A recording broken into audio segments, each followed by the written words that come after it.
আসসালামু আলাইকুম। এটা হচ্ছে নেপালের সেকেন্ড ডে। তো এদিন উঠে আমরা সকাল সকাল চা খেতে চলে গেছিলাম আর হসপিটালের উদ্দেশ্যেও বেরিয়েছিলাম। তো চা আর বিস্কুট খেয়ে চলে গেলাম হসপিটালে।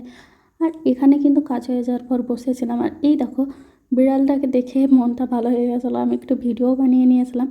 আসলে অনেক মেয়েরা থাকে যাদের ছেলে দেখলে ক্রাশ খায়, আর আমরা হচ্ছি ক্যাট লাভার। তো আমাদেরকে ক্যাট দেখলে পরেই একটা ভালো লাগা শুরু হয়ে যায়। সেই দিন ছিল শিবরাত্রি, তো হসপিটাল হাফ ডে হয়েছিল। তো আমাদের কাছেও যথেষ্ট টাইম ছিল, সেই জন্য আমরা চলে গেছিলাম শপিং করতে মার্কেটে। তো অনেকটাই টাইম ছিল, তো ওইটাকে নষ্ট না করে একটু কেনাকাটাই করা যাক, সেই জন্য শপিং মলের উদ্দেশ্যে বেরিয়ে গেছিলাম। কিন্তু এই দিকে যে রাস্তার দিকে দোকানগুলো ছিল ওখানেও কিন্তু বেশ ভালো ভালো জামা ছিল, যদিও আমরা বেরিয়ে দেখিনি এগুলোর প্রাইস কেমন বা কোয়ালিটির, দেখতে কিন্তু বেশ ভালো লাগছিলো। অন্য কারোর বলতে পারবো না, আমার কিন্তু রাস্তার দিকে যে জামার দোকান থাকে ওইগুলো দেখতে দেখতে যেতে বেশ ভালো লাগে। মানে আমরা কিনি না কিনি জামা দেখেও আমাদের মন ভালো হয়ে যায়। আমরা গেছিলাম এই শপিং মলটাতে, ওখানে কিন্তু অনেকগুলো দোকান ছিল আর অ্যাডও চলছিল। আমার একটু একটু শরীর খারাপ এখনও আছে। আমি কিন্তু দিন মানে নেপালের লাস্টের ভিডিওটা আগেই বানিয়ে নিয়েছিলাম, এখন আমি বানাচ্ছি সেকেন্ডের ভিডিওটা। আর ভিতরে ঢুকে কিছু কিছু জুয়েলারি দেখছিলাম, অনেক কিছুই ছিল। তো এখানে যে জুয়েলারি ছিল ওইগুলো দেখতে কিন্তু আমাদের বেশ ভালো লেগেছিলো। বাট এখানে প্রাইস কিন্তু অনেক হাই। আইসক্রিম খাওয়ার ইচ্ছা ছিল, বাট আমাদের সবারই ঠান্ডা লেগেছিলো, সেই জন্য স্কিপ করে দিয়েছিলাম। তারপরে প্রথমে চলে গেছিলাম উপরে, ওখানে কেনাকাটা। ওখানে কিন্তু মেয়েদের যাবতীয় জিনিস পাওয়া যায়, শুধু মেয়েদেরই না, এখানে কিন্তু ছেলেদেরও যাবতীয় জিনিস পাওয়া যায়। ড্রেস, লেডিস ব্যাগ, ক্যাপ ছেলেদের, অ্যান্ড ওয়াচ।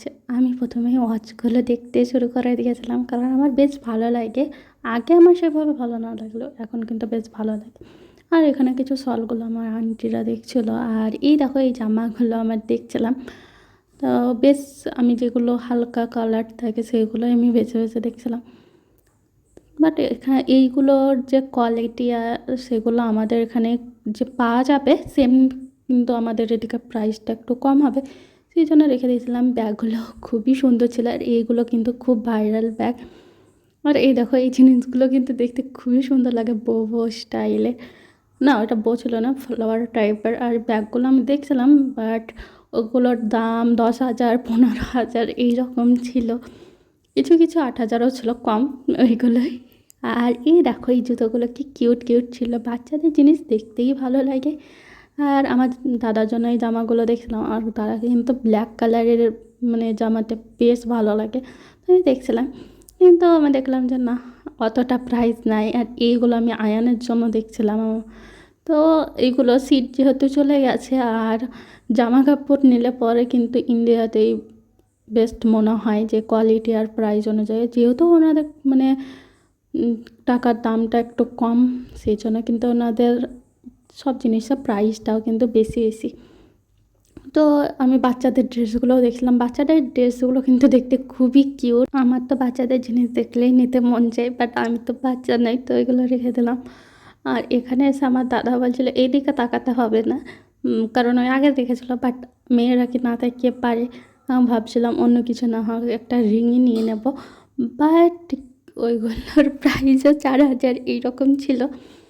তো যেগুলো আমাদের বাজেটের মধ্যে চলে এসছে সেগুলো, হ্যাঁ হ্যাঁ, ওইগুলোর যার বাজেট ওটার প্রাইস ছিল সেগুলো কিন্তু কেটে ইন্ডিয়ার হাফ হতো, বাট ওইগুলো আমার মনে হয় যে অনেক বেশি। আর এই পিনগুলো আমি দেখছিলাম, বাট যেটা আমি চাইছিলাম সেই রকম না, তো রেখে দিয়েছিলাম। আর এই দেখো এই ক্লিপগুলো, এইগুলোর নাম আমি জানি না, বাট এইগুলো আমি একটা নিয়েছিলাম। আমি প্রথমে এটা নেবো ভেবেছিলাম, বাট ভুল করে আমি এটা রেখে দিয়েছি, আমি দেখানোর জন্য নিয়েছিলাম। তো এইগুলোই আমি নিচ্ছিলাম। আমি কিন্তু খুব একটা বেশি জিনিস নিইনি, এইগুলো কিন্তু আমার বোন নিয়েছে। আর তারপরেই চলে যাচ্ছিলাম নিচে, কারণ ওখানকার শপিং মোটামুটি শেষ হয়ে গেছিলো। তারপরেও মানে নিচে যাচ্ছিলাম, ওখানে কিন্তু কিছু খাবার জিনিস, বাস ওখানে কিন্তু ফোন অ্যালাউ ছিল না, তো ভিডিও বানাইনি। আর চলে আসছিলাম আবার হোটেলের উদ্দেশ্যে।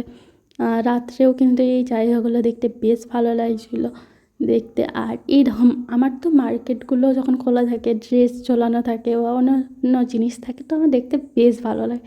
তো আমি ওগুলোই দেখতে দেখতে আর ভিডিও বানাতে বানাতে চলে আসি। আমার তো মনে হচ্ছিলো আমি জানি না এই রাস্তার দিকে যে দোকানগুলো আছে ওগুলোতে প্রাইস কেমন থাকে বা কোয়ালিটি কেমন থাকে, বাট আমার মনে হয় যে শপিং মলের থেকে কিন্তু এইগুলোতে অনেকটাই কম থাকে আর বার্গেনিংও করা যায়, বাট ওখানে করা যায় না। তো আমাদের তো নেক্সট টাইম যদি মানে যাওয়ার আছে তখন কিন্তু আমাদের ওখান থেকে কেনাকাটা করার বেশ মানে ইচ্ছা আছে। আর এই দেখো এই জায়গাটা কিন্তু খুব সুন্দরভাবে সাজানো ছিল। তো এগুলো ভিডিও বানিয়ে চলে এসেছিলাম চা খেতে। একটা বৌদি ছিল, উনি কিন্তু খুবই মানে ভালো চা বানায় আদা দিয়ে। তো ওনার চাটা মানে খেয়ে একদম মাইন্ডটা ফ্রেশ হয়ে যাচ্ছিলো, মানে শরীরের ব্যথা একদম ক্লান্তি দূর হয়ে যাচ্ছিলো। তো ওনার চা আমি সকাল সন্ধ্যায় খাচ্ছিলাম।